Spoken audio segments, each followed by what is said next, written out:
سيدنا مولانا محمد وعلى آل سيدنا مولانا محمد وبارك وسلم سكري الإسلام والسلام عليك يا رسول الله نبي الله يا حبيب الله صلى الله عليه وسلم.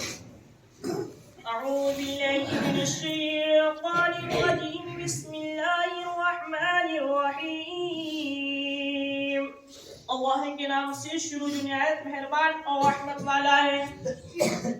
وَلَوْ شَاءَ اللَّهُ لَجَعَلَهُمْ أُمَّةً وَاحِدَةً وَلَكِنْ يُدْخِلُ مَنْ يَشَاءُ فِي رَحْمَتِهِ وَالظَّالِمُونَ مَا لَهُم مِّن وَلِيٍّ وَلَا نَصِيرٍ. اور اللہ چاہتا تو ان سب کو ایک دین پر کر دیتا، لیکن اللہ اپنی رحمت میں لیتا ہے جسے چاہے، اور ظالموں کا نہ کوئی دوست نہ مددگار. سبحان اللہ. اللہ چاہتا تو ان سب کو ایک دین پر کر دیتا. میرا رب چاہتا کہ اس کے اندر پاور ہے، یہ طاقت ہے، وہ چاہے تو مسجدوں کو جو ہے نمازی آج اتنے ہوئے نا، پوری مسجد کو ہی بھر سکتا ہے. جس طریقے سے جمعے کی نماز میں لوگ حاضر ہوتے ہیں، فجر میں بھی حاضر ہو سکتے ہیں. رب چاہتا مکہ والے جتنے بھی تھے وہ چاہتا تو سب کے سبھی مان لے آتے، لیکن اللہ ظالموں کو نہ دوست بنواتا ہے کسی کا اور نہ ان کی مدد فرماتا ہے. ان کا کوئی مددگار بھی نہیں ہوتا ہے، ان کا کوئی دوست بھی نہیں ہوتا ہے. لیکن ایک چیز یاد رکھیں، جس پر رب کی رحمت ہوا کرتی ہے وہ فوراً ایمان والا ہو جایا کرتا ہے. اللہ رب العزت نے سیدنا عمر رضی اللہ تعالیٰ عنہ کے لیے چاہا کہ یہ مذہب اسلام کو قبول فرما لے. جس دن میرے آقا صلی اللہ علیہ وسلم کے دستے مبارک اٹھے کس کے حق میں؟ حضرت عمر کے حق میں. اللہ رب العزت نے فوراً صاحب ایمان بنا دیا. قتل کرنے کے ارادے سے آپ آتے ہیں سیدنا عمر فاروق اعظم رضی اللہ تعالیٰ عنہ، اور جو ہے ایک شان والی ہستی تھی، ان کا دبدبا تھا، رعب چلتا تھا. تو میرے آقا صلی اللہ تعالیٰ علیہ وسلم کو قتل کرنے کے ارادے سے نکلے تھے، اور حضرت عمر رضی اللہ تعالیٰ عنہ اور کہتے تو اس وقت 39 لوگ مسلمان ہو چکے تھے. کتنے لوگ مسلمان ہو چکے تھے؟ 39 لوگ مسلمان ہو چکے تھے.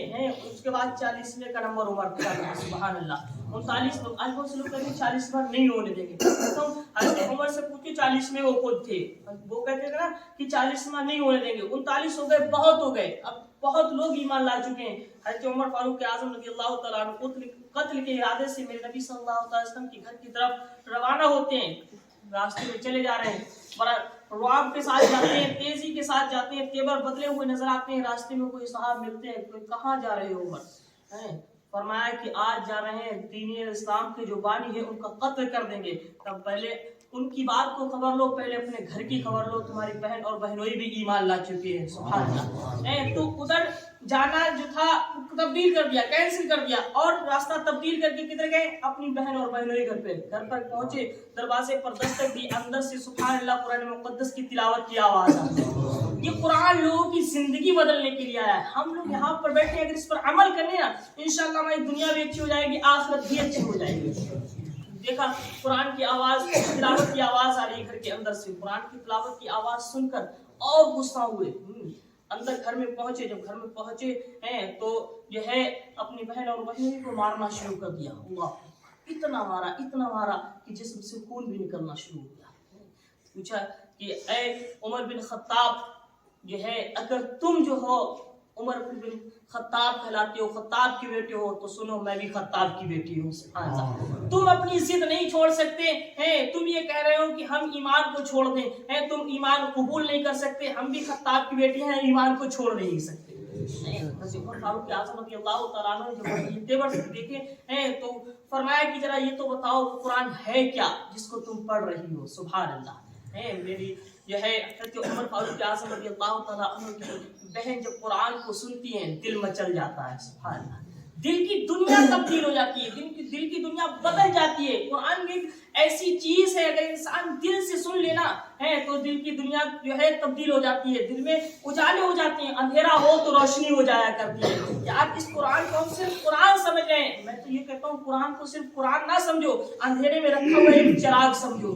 جس دن ایک اندھیرے میں رکھا ہوا چراغ سمجھو گے نا تو اس کے جو الفاظ ہیں اسے ایک نیا نور پھوٹنا شروع ہو جاتا ہے. جب ہم اور آپ اس کو پڑھیں تو یہ نہ سوچیں صرف قرآن ہے، بلکہ یوں سوچ لیں اپنی بخشش کا خزانہ ہے یہ، اپنی بخشش کا پڑھانا ہے یہ، اندھیری قبر میں روشنی کا انتظام ہو جائے گا. ہم قرآن کو سمجھے تو صحیح. عمر فاروق اعظم رضی اللہ تعالیٰ عنہ نے جب سنا قرآن تو کہا کہ جو ہے اب مجھے اس قرآن والے سے بھی پیار ہو گیا ہے، مجھے لے کے چلو ان کے پاس جو یہ قرآن لے کر آئے. بے شک قرآن حق ہے، قرآن سچا ہے. نبی کریم صلی اللہ علیہ وسلم نبی کریم صلی اللہ علیہ وسلم کے پاس کے لیے نکلتے ہیں تو حضرت حمزہ رضی اللہ تعالیٰ عنہ وہاں پر موجود ہوتے ہیں اور لوگ کہتے ہیں کہ آج عمر آ رہے ہیں. تو حضرت عمر رضی اللہ تعالیٰ عنہ کو دیکھ کر تمام صحابہ یہ پریشانی میں مبتلا ہو جاتے ہیں کہ ان کے ہاتھ میں تلوار بھی ہے، ایسا نہ ہو قتل کے ارادے سے آ رہے ہوں. تو حضرت حمزہ رضی اللہ تعالیٰ عنہ فرماتے ہیں کہ سنو، اگر عمر خیر کے ساتھ آتے ہیں تو ان کا سواگت ہے، اور اگر خیر کے ساتھ نہیں آئے، ایمان لانے کے حساب سے نہیں آئے تو انہی کی تلوار سے انہی کا سر قتل کر دیا جائے گا، سر قلم کر دیا جائے گا. حضرت عمر فاروق اعظم رضی اللہ تعالیٰ عنہ جب قریب پہنچتے ہیں آقا دو عالم صلی اللہ علیہ وسلم سے عرض گزار ہوتے ہیں، میں نے آپ کا کلام سنا ہے، آپ کا کلام بھی سچا ہے، آپ بھی سچے ہیں، سبحان اللہ، مجھے بھی کلمہ پڑھا کر ایمان والا بنا دیجیے. میرے آقا صلی اللہ علیہ وسلم نے قرآن مقدس جب انہوں نے سنا، میرے آقا صلی اللہ علیہ وسلم کا پاک کلام سنا، حضرت عمر فاروق اعظم رضی اللہ تعالیٰ عنہ عرض گزار ہوئے. میرے آقا صلی اللہ علیہ وسلم نے فرمایا آج سے عمر بھی ایمان والا ہو گیا ہے، سبحان اللہ. حضرت عمر فاروق اعظم رضی اللہ تعالیٰ عنہ ایمان لے آئے. اس قرآن کو سن کر کے ہمیں اور آپ کو بھی اللہ نے وہی کتاب عطا فرمائی، وہی دین عطا فرمایا، عمر کو ہمارا نگہبان بنایا. میرے آقا صلی اللہ علیہ وسلم نے جب جو دین دیا، قرآن دیا، آج ہم اسی کو چھوڑے پڑے، آج ہم اسی طاقت کو پیچھے کر دیے اور خود آگے بڑھتے چلے جا رہے ہیں. اگر آج ہم اس طاقت کا استعمال کریں تو انشاءاللہ دنیا میں بھی کامیاب ہو کے میدان